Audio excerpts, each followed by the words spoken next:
So this is another scraps project that is super quick. This one I did slightly cheat with because I cut these out last year.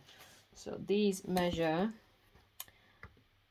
4.5 by 4.5, and these little felt blocks are just off Amazon. I did order the wrong size. I was trying to get the A4 size, not whatever size this is, but they do work out really well for coasters. So I think these are the quickest, easiest project, and they come out super cute with really nice, if you use nice fabrics. So this is what I have left over from Christmas crackers last year. So all we're going to do is we are going to sew around 3.5 sides. We're going to leave a little gap here to turn it right sides out, and top stitch with something fancy. So we've left about a 1.5, 2 inch gap. I'm going to cut it out. So we're going to cut across each corner, making sure you don't cut the thread. I'm using pinkish shears because that is what I have to hand. Go across the corner, go across the corner, then discard that. You can use the scraps as we cut them nice and small, use it like teddy stuffing. Then, so you leave a big enough gap so you can actually turn it round. And then we're going to use our trusty knit needle. Make sure you point out the corners. Just be careful, you don't want to come through if you've used a bigger stitch. So I just used 3, and it's probably a bit too big. I probably should have got down to 2.5 or just over 2. Okay, that's my corners poked out, so I'm just going to press it.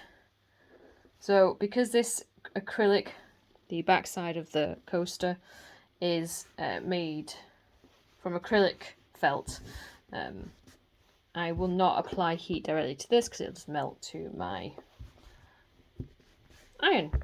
I'm going to press this, and then I'm going to choose a top stitch, and I will top stitch this in a dark green, I think. So to top stitch, I'm going to use my Netchi machine, which I got from good old Aldi, because it's got quite a few fancy stitches. So everything with that is a twin needle design apparently, but I'm just going to go with, I think I'm going to go with 66. I think that's quite nice.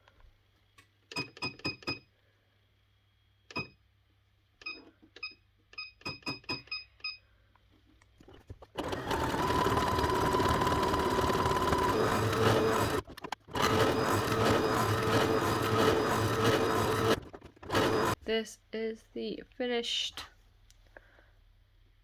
object. I need more light.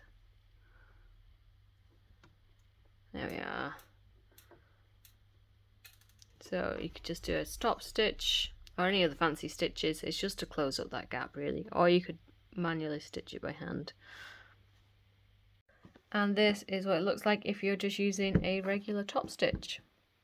Pretty seamless from the back, and that's what this one looks like from the back, and they measure about 4 inches depending on your seam allowance. Perfectly fitting on a wine glass.